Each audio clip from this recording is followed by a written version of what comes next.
Ok, dime cuál es su nombre. José Ayarzabuena. José. Ayarzabuena. ¿Y ese apellido es vasco? Vasco. ¿Sí? ¿De qué parte es? Al lado de Durango, en el pueblo de Garay. ¿Y vivió toda la vida allí? Nací en Madrid, me crié en País Vasco, una buena parte, y luego en Madrid, la carrera, la universidad, y luego acá. Ah, estudió aquí No, vine aquí a hacer la tesis doctoral con 23 años, ya licenciado, a hacer la tesis doctoral, y luego me quedé. ¿Dónde hizo la tesis doctoral? La tesis doctoral la leí en la Universidad Complutense de Madrid, pero todo el trabajo de campo, que fueron 3 años y pico, se hizo aquí en la Torpilla. Ah, lo hiciste aquí en el Alto. ¿De qué lo hiciste? Sobre la baba. Fue el estudio del cual salieron todos los números que hoy se utilizan en las cosechas, es decir, lo de clase 3, clase 4, clase 2, es mi tesis doctoral. El 5% de la cosecha sobre clase 4 es mi tesis doctoral. ¿Cómo es eso? Porque de verdad que no sé nada qué es eso de clase 1, clase 2, no sé si tienes un poquito de paciencia para que me expliques cómo es el principio. En Venezuela se creó un plan de manejo en el año, si mal no recuerdo, 83, que abrió la explotación de babas en los llanos. Antes no se permitía. Antes no estaba prohibido. Y para eso tuvo que salir una resolución en Gaceta. Esa resolución contenía el plan de manejo. El plan de manejo estaba basado en unas cifras. Los hatos tenían que tener pues una cantidad de babas como 3 hectáreas una baba, no recuerdo bien, 4 hectáreas una baba, mínimo. Si no tenías esa cantidad no podía entrar tu hato en cosecha, porque no tenías babas suficientes. También tenías que tener un 15%, creo recordar, de clase 4. Clase 4, las clases como se dividen en mi tesis, que son las que se utilizan hoy en todas las explotaciones comerciales, es la clase 2 son los subadultos, la clase 3, los machos adultos crecen mucho más que las hembras, son animales muy grandes comparado con las hembras adultas.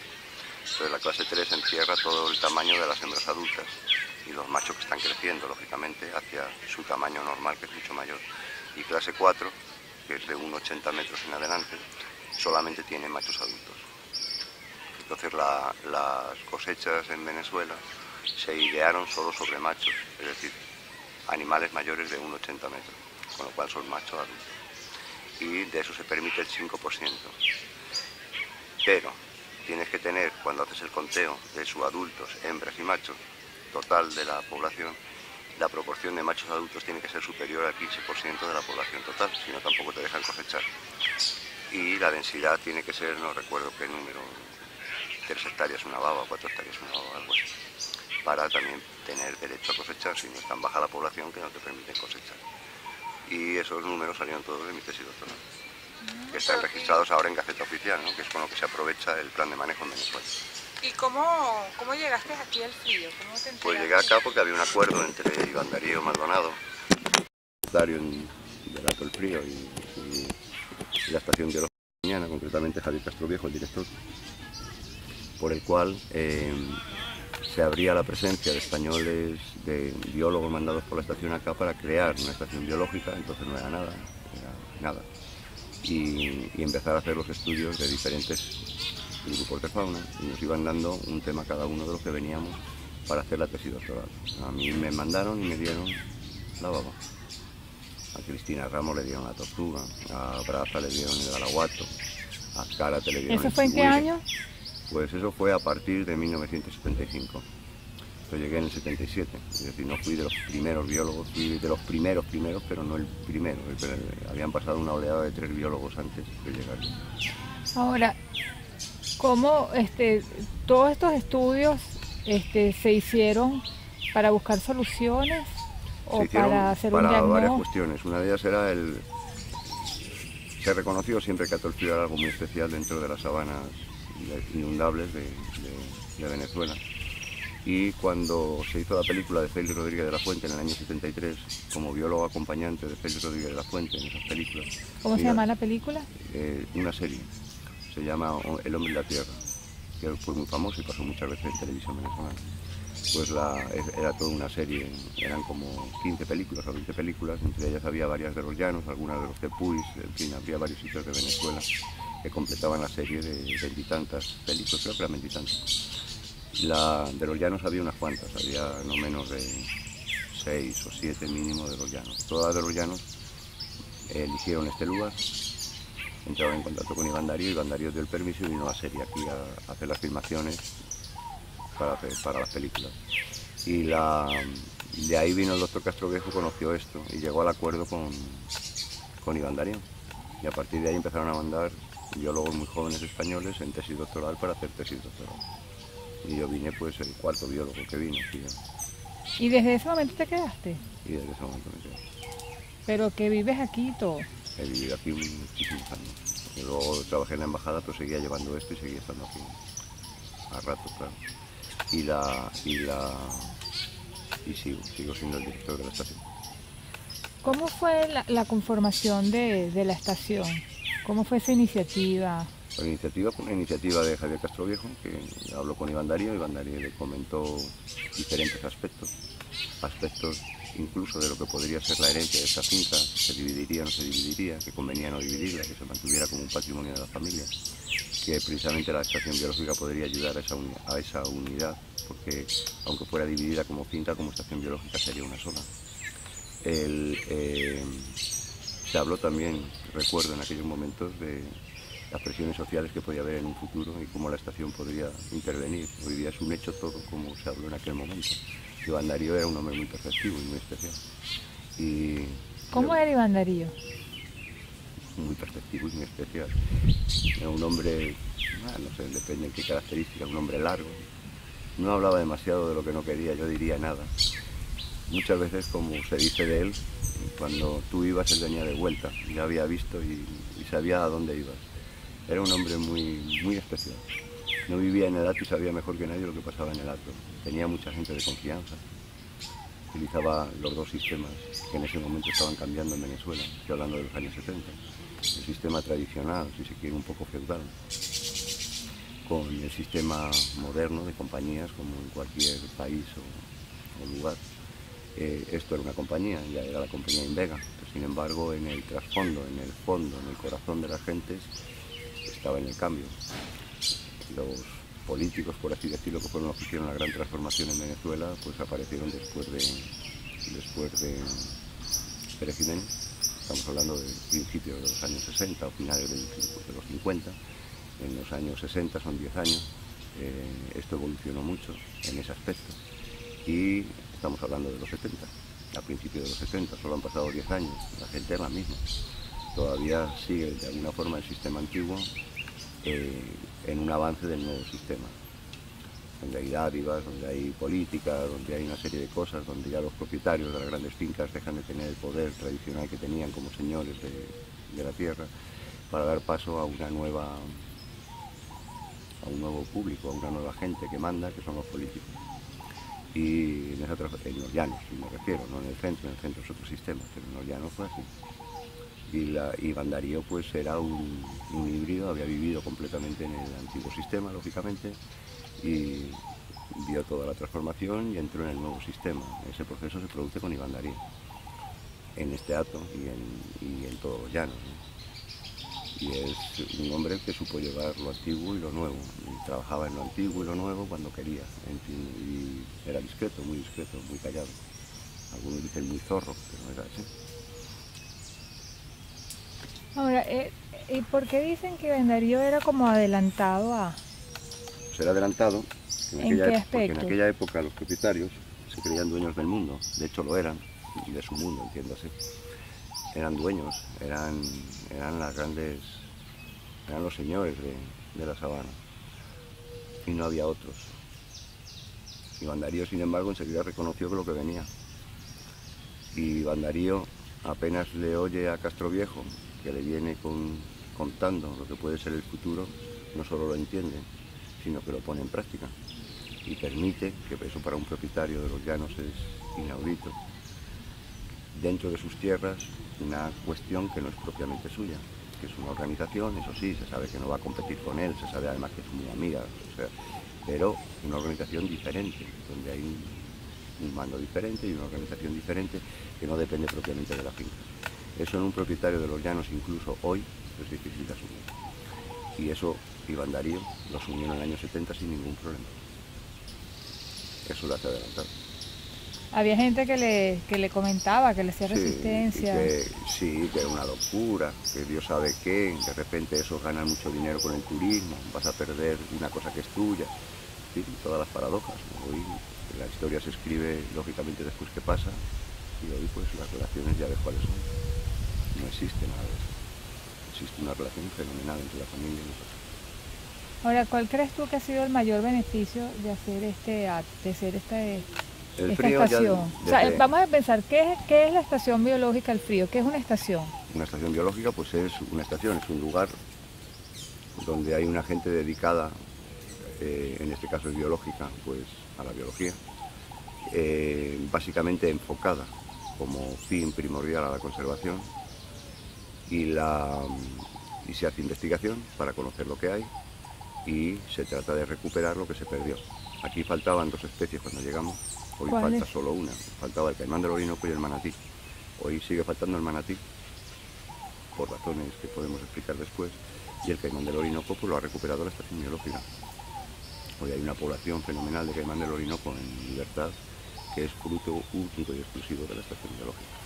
Ahora, ¿cómo saben ustedes que que falta tal especie? Porque ustedes cuando llegaron aquí hicieron una No la hay. investigación histórica de cuáles especies faltaban, o sea, O sea, aquí ¿cómo hubo el sabían? caimán del Orinoco hubo hasta los años 50. En los años 50 mataron los últimos caimanes del Orinoco que había no solo en las fincas, en los alrededores, en Caño Guaritico, en terrenos aledaños. No existía población de caimán del Orinoco. En los años 80 vienen fondos de Estados Unidos a través de Fudena, Udena. buscan especialistas en cocodrilos, que éramos 3 o 4, y nos ponen a recorrer toda Venezuela para ver qué es lo que queda de caimán del Orinoco, que es un animal que dicen que existía pero que ya no existe. Aquí no existía. Encontramos 2 poblaciones, una en el río Capanaparo, chiquitica, y otra en el río Cojedes. La del Cojedes la encontré yo, la del Capanaparo la encontró John Torjaneson. ¿Lo encontró? John Torjaneson, un norteamericano que trabajaba en el proyecto y que llevaba también un equipo buscando. Al final, cuando se hizo todo el inventario de lo que quedaba, pues solo quedaban esas 2 poblaciones, la de Cojedes y la de Capanaparo. Aquí, pero con población, con juveniles del Cojedes, a través de las granjas de cría, fue que se hizo una población nueva aquí, que es la población del Frío. Hoy hay 3 poblaciones, la del Cojedes, la del Capanaparo y la del Frío. 3. Qué bueno. Ahora, el reproducir esa especie y que después de tantos años que no había, eso no genera otro cambio. Después de 30 o 40 años la gente se acostumbra a que el caimán no existe. Digamos que pierde un poco si se quiere, el temor o la sutileza de convivir con caimanes, que significa pues un comportamiento lógico adaptado, como significa vivir al lado de una línea de alta tensión, pues automáticamente hay que tomar precauciones a eso, o significa vivir al lado de una carretera importante con alto tráfico, pues también significa tener un cuidado especial de los niños, significa una serie de cosas. Cualquier impacto en la puerta de tu casa pues significa un cambio de comportamiento adaptándote a esa nueva situación. Pues obviamente el que haya caimán hoy día pues significa que la gente en las zonas de caimán pues tendrá que adaptarse a lo antiguo, para lo cual nosotros fuimos muy precavidos, no quisimos soltar antes de que hubiera un refugio decretado por el Ministerio, ya que incluso podría haber responsabilidades civiles y penales en caso de que hubiera un accidente. Y en un refugio no, un refugio de fauna para caimán del Orinoco es un refugio de fauna de caimán del Orinoco. Si alguien anda por allí dando vueltas o fastidiando o haciendo lo que quiera y lo ataca un caimán, obviamente la culpa es de él, no del caimán. El caimán está donde tiene que estar, él es el que está fuera de su sitio. Entonces, durante unos años no fue fácil, hicimos una serie de presiones desde aquí y al final decretaron a Guaritico como refugio de fauna nacional. ¿Ese fue el del 89? Ese fue en el año 89-90, se decretó en el 92. Empezamos a soltar ya en el 90, la primera suelta, pero era porque ya el refugio estaba metido y iba a salir. Y fueron problemas técnicos, burocráticos, lo que hizo que se retrasara un año y pico, que al final salió, que es el refugio de fauna Caño Guaritico. Y en eso está basado, lógicamente, la repoblación del río. Aunque te haga esta pregunta de que es una pregunta de bobo, ¿no? Pero un poco... ¿Cuál es el beneficio de recuperar una especie que la gente le tiene miedo? Ya. Caimán del Orinoco, bueno, nosotros vivimos en un mundo donde no hay buenos ni malos.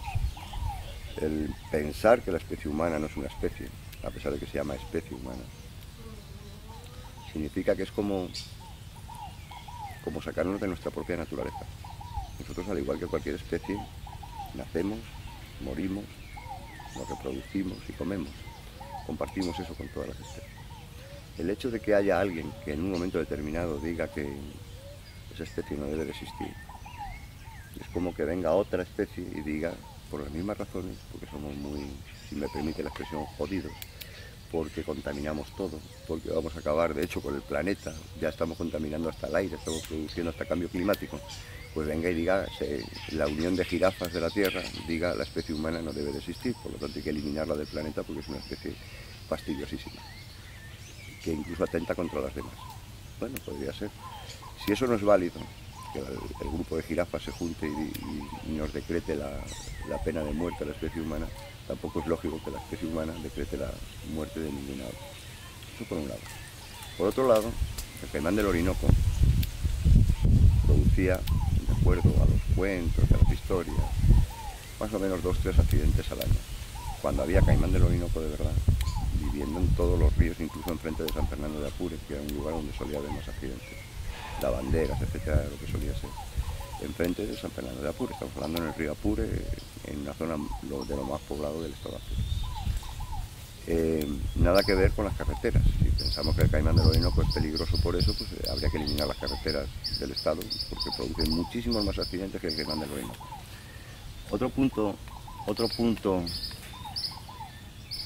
es que el caimán del Orinoco fue el motor económico del estado de Apure, incluso más que la ganadería, durante cerca de 30 años, 30-40 años. Es lo que hizo que este estado cambiara completamente la mentalidad hacia una orientación en la producción de recursos naturales, que es lo que lleva a este hato. Iván Darío era, como decimos, muy progresista, el que empezó con el aprovechamiento legal de chigüire. Este hato fue el que marcó también no solamente los números para la baba, sino los números del chigüire que se pueden explotar y cómo se debe explotar salieron de este hato. Los famosos planes módulos de Apure en este hato se habían hecho por cuenta privada, por cuenta del dueño de la finca. Había hecho una prueba de los módulos 10 años antes. Tienen 10 años antes, y 10 años más los módulos del frío que los módulos de mantecado. ¿Qué es un módulo? Módulo es un dique levantado que contiene agua, en teoría no, es lo que se busca, luego eso tiene problemas también, pero un dique que se levanta para que quede agua en la época de verano cuando no hay agua. Y por lo tanto, si tienes una época fatal, que es el mes de marzo y de abril, donde si tienes una carga ganadera un poco elevada, muere, porque no hay ni pasto ni agua. Pero si tú esos 2 meses los quitas del calendario, podrías tener muchísimos más animales durante todo el año. Hay pasto para una cantidad de ganado impresionante, hay todo. Pero claro, tú tienes todo ese ganado todo el año, pero cuando llegan los 2 meses se te muere y se te reduce el rebaño a unas cantidades muy bajas. Si tú consigues mantener algo de agua y que esos meses, aunque lo pasen muy mal, poder mantener ese rebaño tan grande, resulta que has logrado salvar la época crítica y por lo tanto puedes pasar de, por poner un ejemplo, puedes pasar de 4 hectáreas o 5 hectáreas una vaca, a lo mejor puedes pasar a 3 hectáreas una vaca. Es decir, que no duplicas, pero casi duplicas el rebaño de ganado en el mismo territorio. A Darío se le ocurrió esto de levantó aquí 42 kilómetros de dique, de terraplén, con ese fin. Y mantuvo pues una ganadería bastante aceptable durante un tiempo. Lo que pasa es que, como todo en la vida, tiene un costo y los diques acumulan sedimento en las sabanas y con el tiempo va disminuyendo la capacidad del propio dique y se va agotando un poco todo esto.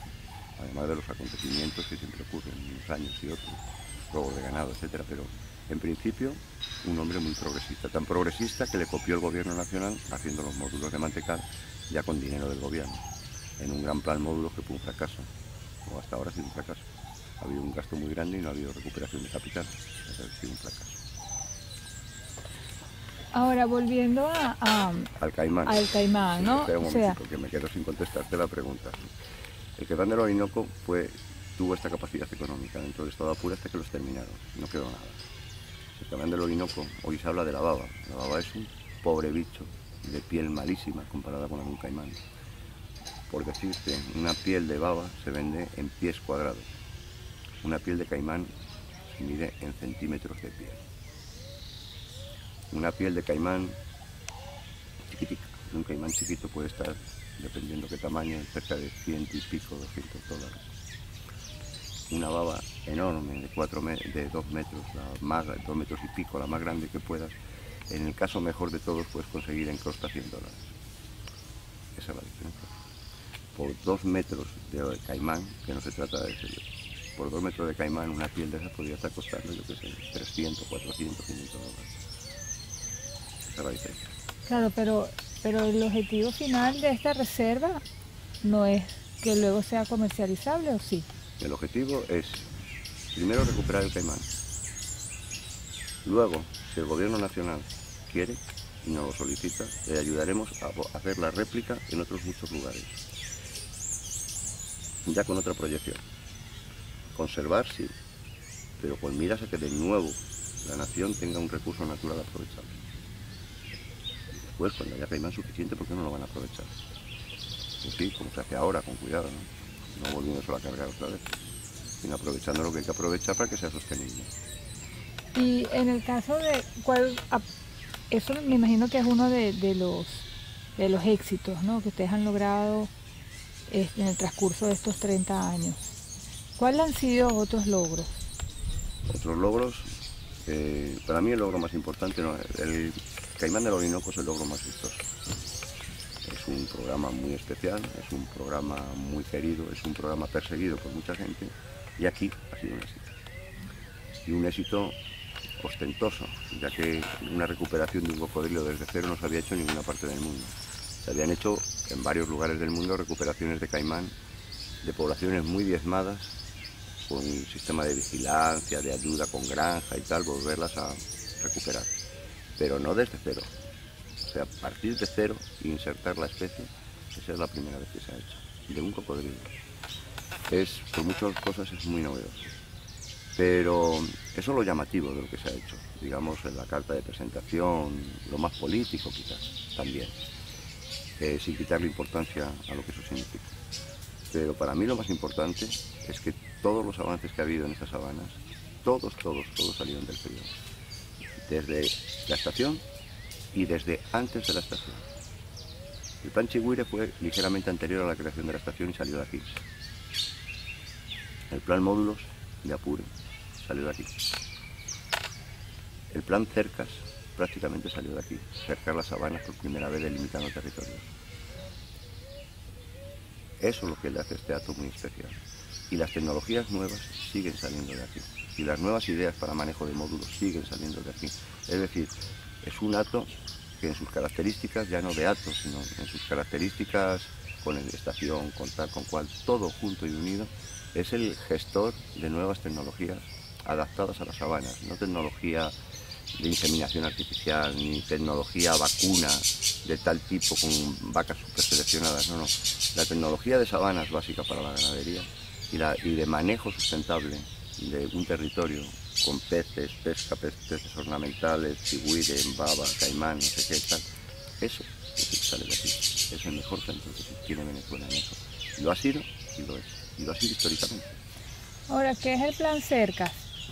Pues es que las sabanas, si lees Doña Bárbara de Rómulo Gallegos, era un lugar donde yo llego hasta aquel árbol o hasta aquel poste, y del poste de aquel para allá comienza el otro hato. Entonces por la noche, lo hice muy bien ahí en esa, arrancaban el poste y lo corrían 1 kilómetro más allá, con lo cual el hato había avanzado se robaban territorios, hasta que aparecen las cercas de Alam, las cercas que conoces, con lo cual permiten dividir los rebaños, permite conocer de una manera real cuál es tu tierra, permite establecer créditos bancarios sobre la tierra, porque la tierra es reconocida, no la tierra es una entelequia donde dices yo llego desde aquí hasta la Arauca, puedes decir lo que quieras, pero en medio de pueblos, en medio de cosas, eso también es tuyo. O sea, ese concepto deja de ser porque existe algo tangible, existe algo medible y algo que es mapeable y algo que es visible en tierra viéndola cerca.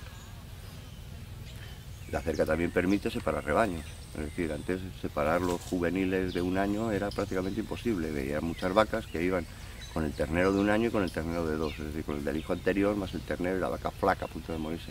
Hoy día retiras al ternero, ¿pero por qué lo retiras? Porque tienes alambradas y pones a los terneros de un lado y las madres de otro.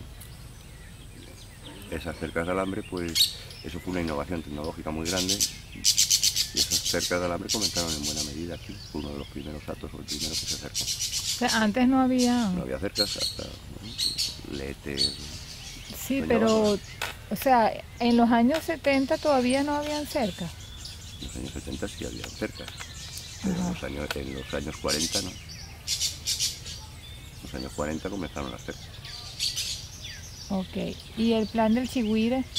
El plan de Chigüire comenzó con un trabajo que se hizo acá, de Ojasti, publicado en 1973, muy famoso, que abrió, fue como el trabajo mío de la baba, dio todos los números necesarios para poder aprovechar en cosecha racional las cercas. Es decir, si tienes tantos chigüires tienes que aprovechar tantos. Los quemates deben de ser machos. Esas reglas básicas para no acabar con el recurso y tenerlo año por año, donde lo que puedes sacrificar ejemplares, pero dentro de unos números y dentro de unas formas. Esas formas y esos números establecidos, ese trabajo se hizo. ¿Y cuántos chigüires hay actualmente?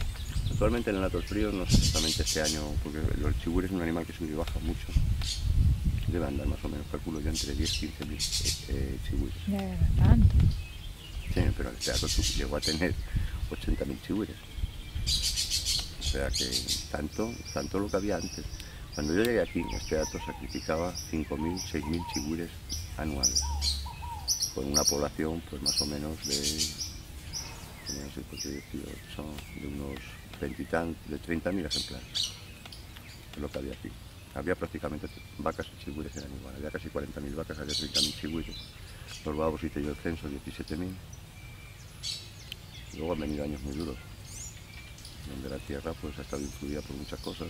Para empezar, pues la guerrilla, como hace mucho tiempo, la colombiana, que ha hecho que muchos dueños para venir aquí tengan que venir como escondidos.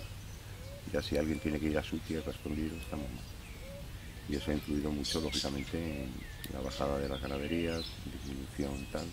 Luego después ha habido años que lo conocemos, con abigeato muy fuerte, sin que la Guardia Nacional tomara posiciones claras, situaciones políticas encontradas que han hecho lógicamente que bajen los rebaños. ¿En qué están trabajando ahorita? Pues ahorita estamos terminando el Plan Caimán, que está terminando. Este año se ha hecho la evaluación de la población y este año se ha declarado tercera población de la especie Guaritico. Este año estamos hablando de una primicia, vamos, esto ocurrió, se declaró el 18 de enero. ¿Qué se declaró el 18 de enero? Que Guaritico no era un lugar donde solamente se soltaban caimanes, que era una población real de caimán del Orinoco, igual o mejor que la de Cojedes y la de Capanaparo. La tercera población del mundo de caimán del Orinoco. Pasó de ser un lugar donde sueltas unos caimanes, a por el número, por la forma y estructura, a ser una población real. Es una población. Es tercera población. Había dos poblaciones, Capanaparo y Cojedes. Hoy día es Capanaparo, Cojedes y Guaritico, o el Frío. ¿Cuántos hay ahorita? Pues en la estimación que se ha hecho este año, pues se considera más o menos que hay unos 500 ejemplares adultos, o casi adultos, con un nivel de reproducción, la mejor de las tres es esta. Tiene conocidos, tiene 25 nidos, y en Cojedes no se conocen más de 10 nidos, y en Capanaparo pues otros tantos. O sea, es la población más exitosa, con otras circunstancias, de que esta en los últimos años, como la hemos ido siguiendo, es una población que sigue creciendo enormemente, ya está fuera del refugio, ya empezaron a encontrarse en el río Apure, o sea, es una población en expansión y creciendo a una velocidad increíble, y las otras poblaciones están disminuyendo muy lentamente, pero disminuyendo. Prácticamente Cojedes, desde que yo la descubrí en el año 87, creo que fue 88, en el año 87-88 tenía más o menos, estaba compuesta por 1000 ejemplares. Y hoy día Cojedes tiene 500, lo mismo que esta. La diferencia es que aquella viene de más a menos y esta viene rapidísimo de menos a más, en una especie de crecimiento expansivo enorme. De tal forma que esta actualmente es una población igual que las otras,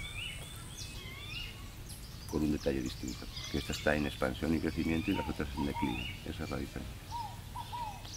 ¿En qué más están trabajando ahorita? Hemos hecho estudios de anfibios de la sabana, ya que es uno de los puntos, lógicamente, que alimenta todo lo que son colocoras, ranas. Es una de las sabanas más bonitas e interesantes en cuanto a aves.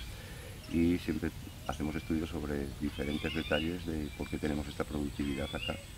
No productividad de ganado, sino productividad de fauna. ¿Por qué es así? ¿Por qué las cosas son así? Y siempre estamos haciendo estudios de este tipo. Ahora mismo terminando también una de anfibios. ¿Una anfibio? Sí, un estudio general de anfibios. Hemos hecho estudio general de mamíferos, hemos hecho, prácticamente todos los grupos importantes los hemos estudiado. Y existen libros, está en la biblioteca con todos los libros de todos los estudios que se han hecho. Hay más o menos más de 150 publicaciones en la historia de la estación biológica. Es un número muy importante. No, hay muchas universidades que tienen muchos más investigadores, no tienen el número de investigaciones que tiene la estación biológica. Ahora, ¿cómo esas investigaciones se hacen a través de alguna universidad en especial o...? No, se hacen, no hay un patrón fijo. Hay diferentes circunstancias. Pueden ser que conseguimos becas para becarios y por lo tanto traemos becarios a hacer trabajos determinados. Puede ser que una universidad nos mande a algún becario a hacer una tesis menor. Hay diferentes, generalmente corta, porque una universidad nunca manda a nadie a hacer una tesis de más de 4 meses. Y eso pues es interesante pero pobre. Los buenos trabajos de acá, los huesos, que de esos no tenemos tantos, pero de esos más o menos son trabajos de 3 años, como es la baba, como es el chigüiro, como es el araguato, como es la comunidad de murciélagos, como es la comunidad de mamíferos. Todos esos trabajos son libros y son libros que han exigido trabajos de 2, 3, 4 años de trabajo en el campo. Es prácticamente para alguien es el doctorado. Entonces tenemos de eso, tenemos de lo otro, tenemos trabajos específicos que viene a hacer alguna persona que está muy interesada en hacer el araguato y lo está estudiando en medio mundo y viene a ver las poblaciones de aquí en concreto, entonces no es nada más que un apoyo de unos meses para que pueda comparar estas con las que él estudia.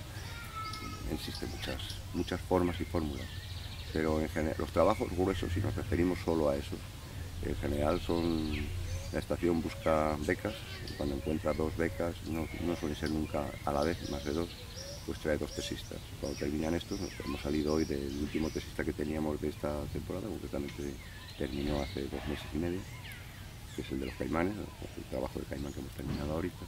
Pues ahora pues, tenemos que volver a buscar tesistas para traer tesistas y hay que buscar becas. Ahora, ¿cuál es tu sueño, tu aspiración con el hato del frío?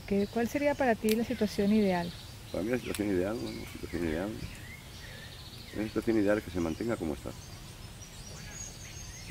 Arreglar un poco los diques que han demostrado tener problemas y que están causando ciertos trastornos ecológicos en el hato.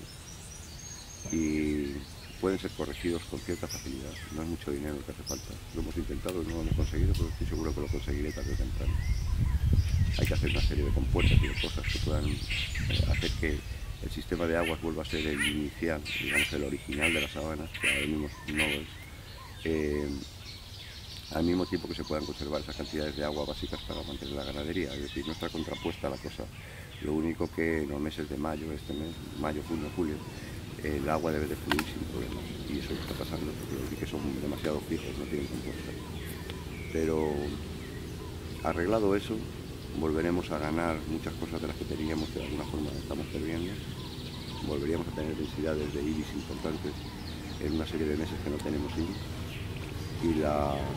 ¿Tenemos una serie de meses que no tenemos ibis? Ibis, colocoras, el ibis negro, en fin, hay como 7 especies de ibis. Pues estos ibis se pueden pensar, están cortando la grama. Sí, desde poca siempre viene alguien a echar una mano.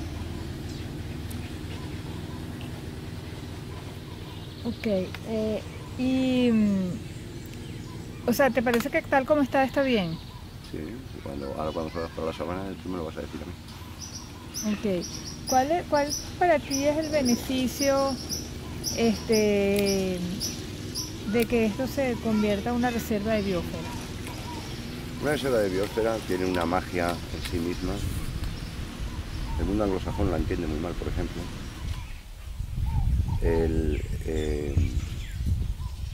Está muy adaptada a los sistemas modernos. Es como el andarío, es demasiado moderno para los tipos que cogen. exige un ordenamiento muy claro.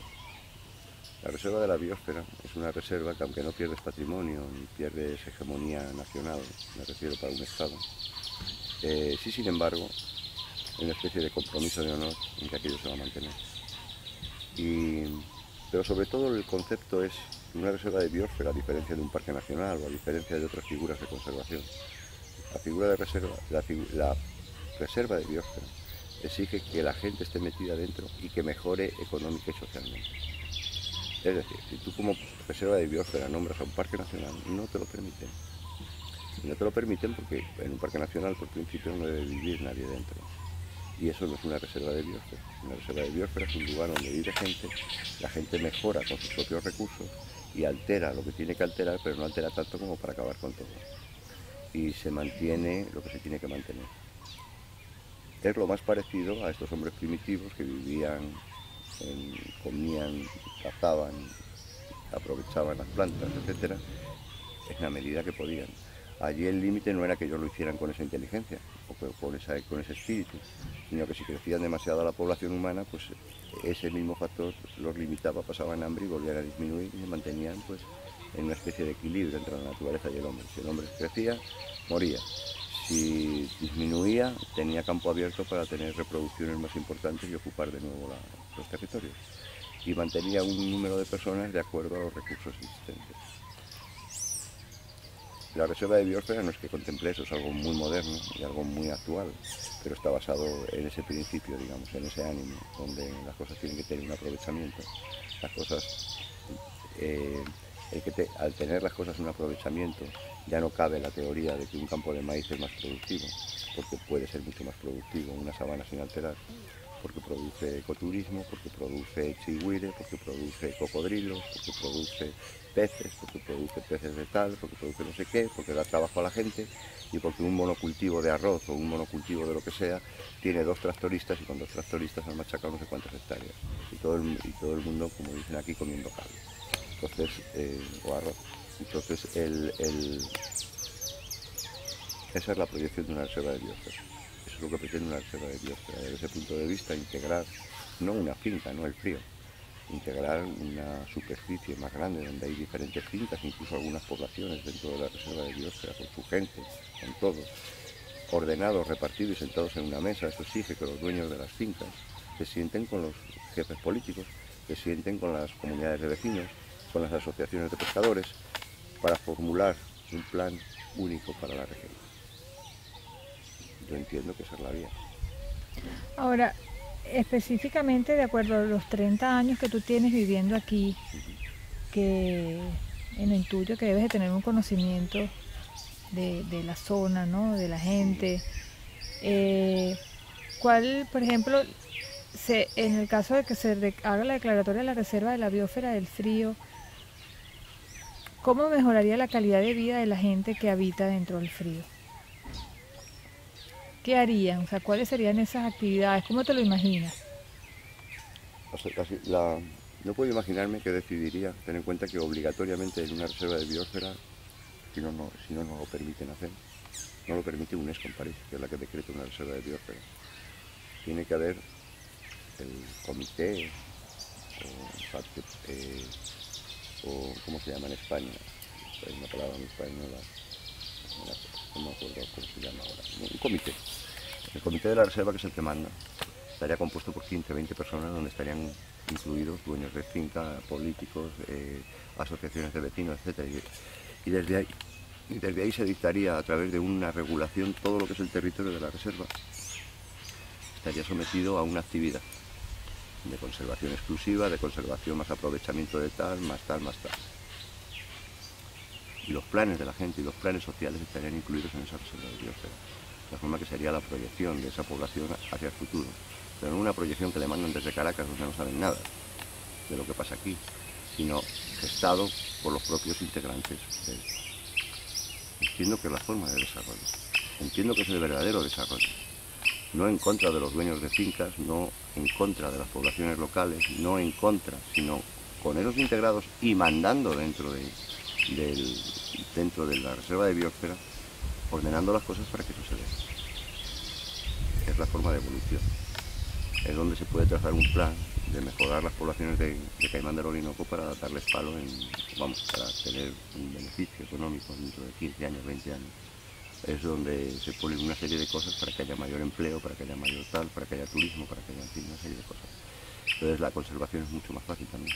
La gente entiende que vive de eso, que eso no es del señor tal ni del señor cual. Y ni mucho menos lo típico con la fauna en este país. La fauna no es de nadie, la fauna no es de nadie. La fauna no es de nadie, palo. La fauna es de todos, eso es otro concepto. Claro, también hay quien dice que lo que es de todos no es de nadie, entonces ya estamos en el otro. Entonces es esa dicotomía extraña, ¿no? Pero es más fácil cuando las cosas son de todos que cuando no es de nadie, o cuando es de un dueño. Entonces esta mentalidad, la fauna es la misma, sigue en el mismo sitio, sigue en la misma sabana. Eso no ha cambiado. Lo que cambia es cómo la gente percibe eso. Y la misma cosa, sin que cambie nada, ni el medio, ni la hierba, ni la garza en medio de la hierba, visto de una manera es una cosa y visto de otra es otra. Esa es la diferencia. Ok, esta semana tengo entendido que es una de las temporadas más importantes del hato, ¿no? Por la finalización de... Es una de las temporadas, es uno de los eventos más importantes de la estación, no del hato, la parte ganadera. La estación biológica, desde hace una serie de años, ya 7 creo, realiza un máster muy importante, muy famoso a nivel de Sudamérica, con gente de todos los países de Sudamérica, de Iberoamérica, de Centroamérica y Sudamérica. Y, O sea, los cursantes son de América, son todos americanos. aunque es El dinero es español, se da a través de los sistemas de cooperación, con una selección muy dura, normalmente suele haber 900 currículum para 19 plazas, y se hace una selección y salen los 19, 15, 19, 20 personas que han participado en los 20, 15 y 20, que han participado en los másteres. no viene gente de España, Está prohibido. ni de ningún Ha habido lado. quejas en España por eso, como siendo con dinero español no dejan de participar españoles. En fin, son las paradojas de todas las cosas. Es un dinero que se da a través de cooperación para Sudamérica y se utiliza a través de un máster, y se utiliza a través de este máster.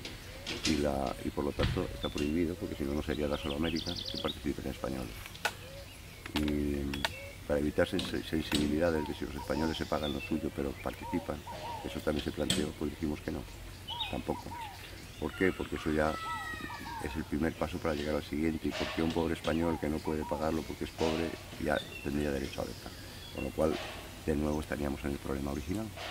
Pero lo mejor es no dar pie para que eso no ocurra, y bien o mal, más allá de la posición que quieras tener o adoptar, el máster es solo para alumnos sudamericanos, perdón, iberoamericanos. Centroamérica está también metido. Este es el máster. Es un máster de muy alto nivel, con un profesorado exquisito en todos los niveles, en antropología, en genética de ADN, en tal, en muchísimas cosas, quizá demasiadas, por eso todas, o sea, soy un poco laxa, pero una persona queda muy preparada a nivel de lo último que se está dando en el mundo en diferentes ramas. Y creo que es lo más importante a la hora de que uno elija, porque uno en la vida tiene que elegir, y no hay nada mejor que el año de la elección o unos años antes de la elección te lo presenten todo en bandeja a un nivel muy profundo. Y ese es el fin del máster. El máster es en gestión de biodiversidad, gestión, no biodiversidad, sino gestión de biodiversidad. Es decir, y después de haber visto, recorrido y tenido todas las clases teóricas durante 3 meses y medio en España, se viene aquí a realizar el último mes, que es de prácticas en sabana neotropical. Y se ha elegido uno de los lugares, lógicamente, donde más se ha hecho en lo que es gestión de recursos y aprovechamiento de recursos. Y sobre todo profesores que han sido la teoría del aprovechamiento de los recursos. Entonces, por eso se ha elegido el frío, pues es aquí. Y para nosotros, pues lógicamente es muy importante este evento de tener un mes el curso acá. ¿Qué hacen aquí durante este mes los estudiantes? Pues hacen lo que no pueden hacer allá, es decir, las clases prácticas, lo que es conteo de cocodrilos, ver la cantidad de pescado que hay acá, de diferentes tipos de pescado, biodiversidad de pescado, se separa lo que es comestible, que separa lo que es las especies que aparecen a nivel de peces ornamentales, que también tienen una venta importante, o podrían tener, no se han vendido nunca, pero que podrían tener un impacto importante en los mercados de acuarios. Ven prácticas en el campo de, por ejemplo, recursos que no son aprovechables, como por ejemplo murciélagos. Los nuevos sistemas vienen profesores con las nuevas tecnologías, que es todo por computación y por seguimiento de casi como las pantallas de los aviones que van persiguiendo aviones como radares, van persiguiendo murciélagos por la noche y de acuerdo a cómo suenan los murciélagos los va reconociendo la computadora y va trazando va reconociendo las especies y las que pasan por encima y es muy divertido, ¿no? En fin, van conociendo pues todo lo que hay en el campo de las ciencias naturales y sobre todo lo ligado con recursos naturales, pues lo van reconociendo acá, con un profesor, con otro, vienen prácticamente todos los viejos que han hecho algo acá. Viene Ojasti, este año no ha venido porque ya estaba enfermo, pero normalmente viene el propio Ojasti, vengo yo con la baba, viene Álvaro, que es uno de los que conoce muy bien aprovechamiento de cocodrilo a nivel comercial, viene Ochoa, que es el de los murciélagos, en fin, viene muchísima gente y a nivel de prácticas de campo. Y más luego todo lo teórico en España, con de teoría de ADN, a antropología, a qué es el hombre en la Tierra o lo que sea. Es algo muy grande, es un máster muy importante. Y para nosotros, lógicamente, que se cierre aquí es muy importante. Ahora, ¿y las materias cuando las están viendo ya en España siempre están relacionadas con el acto o es teoría en general?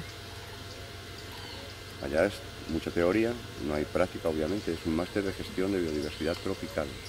España no es trópico, pero sí ven muchos casos que son aplicados al trópico. O sea, en el caso de Doñana, por ejemplo, que es muy parecido a este. Y allá es un lugar como una especie de laboratorio, donde han hecho de todo, hicieron diques, quitaron los diques, hicieron no sé qué, rompieron no sé qué, contaminaron todo, lo descontaminaron después, hicieron no sé cuánto. O sea, allá todo lo que se te ocurra que puedes hacer mal se ha hecho y luego se ha arreglado y ahí queda lo que queda. Pero pues es como una especie de laboratorio de experimentación de lo que no se debe hacer. Bueno, pues se ha hecho allí y ellos han tenido oportunidad, han estado varias veces en esa reserva. Han visto otras muchas reservas ya de otro tipo montaña, que hay algunas cosas aplicables a Andes o aplicables a sistemas montañosos, fríos, etc. Pero luego ya las prácticas de verdad en el trópico son aquí. De los graduados en esta gestión, en este máster, ¿qué beneficios palpables tú crees Bueno, por el que pronto van con un máster, ya eso es algo en el currículum. Un máster largo, creo que es de 600 horas, no es una tontería. Y eso por un lado. Y por otro lado, pues que va en el haber conocido lo que han conocido. Hemos tenido algunos casos, por ejemplo, 20%, 30%, 20%, 25% se puede decir, por ciento más o menos, que yo pueda.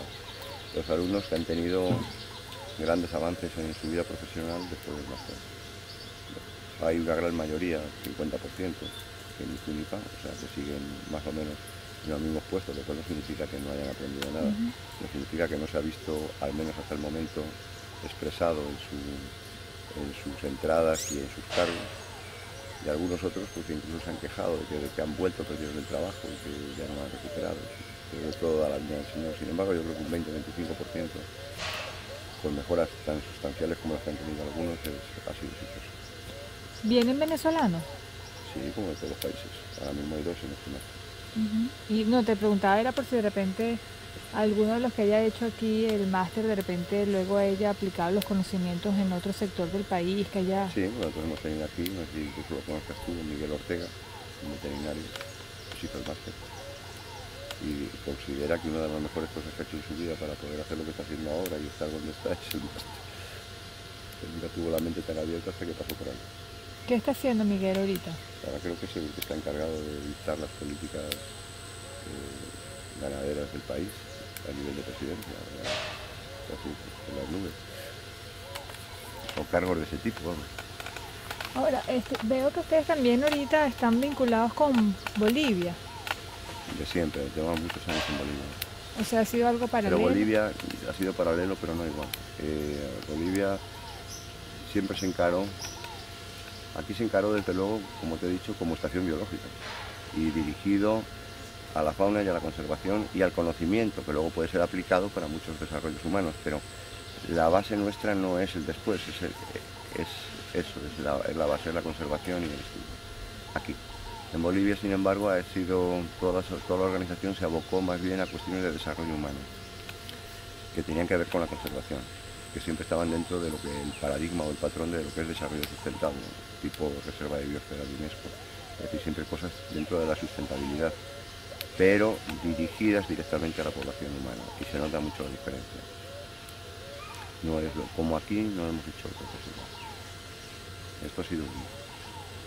Pero tú te sientes orgulloso, ¿no? Sí, me siento orgulloso, tengo con qué sentirme orgulloso. No solamente no voy a ponerme aquí ahora a recalcar, pero al decirte ciertos datos, pues, creo que un biólogo debe sentirse orgulloso. Ahora, cuéntame algo, ¿tienes alguna anécdota en particular que nos puedas decir de Iván Darío Maldonado que valga la pena recordar para la posteridad? Tengo anécdotas graciosas. Iván Darío, no sé qué edad tendría, pero ya mayor. Recuerdo que una vez me llegó a la casa de Juan, cuando Juan vivía en Valencia, y era yo creo que un penthouse, no era un sexto piso, altísimo, no me acuerdo dónde, muy arriba, yo creo que era un penthouse. Y Iván Darío llegó al ascensor para demostrarme que estaba muy bien, a él le gustaba demostrar que estaba el hombre, era muy mayor, pero que estaba muy bien. Llegó al ascensor, hizo como que tocó el ascensor y dijo, no, este ascensor está estropeado. Y echó a correr escaleras arriba y a mí me costó un montón alcanzarlo y siguió corriendo así hasta que subió arriba y luego bajamos otra vez corriendo y bajaba no, y subía sobre todo de maravilla de a dos en dos corriendo por aquella escalera y realmente me impresionó. Tenía cosas así, impresionaba en muchos aspectos y impresionaba al hombre. Y luego me recuerdo pues eso, muchas veces en las conversaciones, escuchando como que no sabía lo que le estaba contando. Ya venía de vuelta y estaba posiblemente averiguando cuánto sabía yo de la historia y si correspondía con la verdadera historia. Eso sí me acuerdo, un hombre, en castellano eso se llama ser un hombre largo y venir cuando suba. Eso sí me acuerdo, muy espabilado, muy inteligente, muy socio. En el caso de los animales, Iván Darío, ¿tenía algún gusto por alguna ave particular? No, Iván Darío era la conservación. Yo nunca oí a Iván Darío, por ejemplo, a pesar de los problemas que causan muchas veces cuando hay grandes densidades, por ejemplo, de zamuros, ¿no? Decir, vamos a hacer algo para matar los zamuros. No, nunca se preocupó de eso. Nunca oí que Iván Darío hubiera dado la orden de matar a un tigre que mataba vacas. Nunca. Órdenes que hayan partido de los administradores de él, sí. Pero de él jamás oí yo un comentario así negativo. Sin embargo, por ejemplo, sí votó no me acuerdo quién, ahí en la laguna, ahí en el Macanillal una vez, aquí el temblador, el pez este que es muy escaso, muy raro, rarísimo. Y una vez sacaron un temblador, y al sacar el temblador lo mataron a palos, entre el miedo y la vaina. Se enteró Iván Darío y votó a la gente que estaba allá. Eso sí, lo ha hecho en diferentes ocasiones, mandar votar a la gente por matar tortugas, por cosas de este tipo. Siempre ha guardado mucho la compostura de la gente. Y cuando tenía que dar un permiso porque no quedaba más remedio, porque pues por eso, por presiones sociales, y tenía que decir, bueno, pues llévense unas tortugas muy medidas, me van a tal sitio, me agarran no más de 3 cada uno. O sea, ¿Y cuál tú crees que era su secreto, ¿no? Su secreto de infundar aquí tanto respeto El secreto para mí es que él se crió en buena medida o en cierta medida aquí, siendo muy joven. Entonces, pues como yo también me crié muy joven aquí. Entonces, de alguna forma, una parte de nuestra cultura es de estas sabanas, es de estos lugares. Ustedes conocen muy bien a la gente, conoces, es tu cultura, si quieres, o una parte importante. Bueno, tú eres vasco, sí, pues vasco. Y formas de ser y de ver la vida son vascas.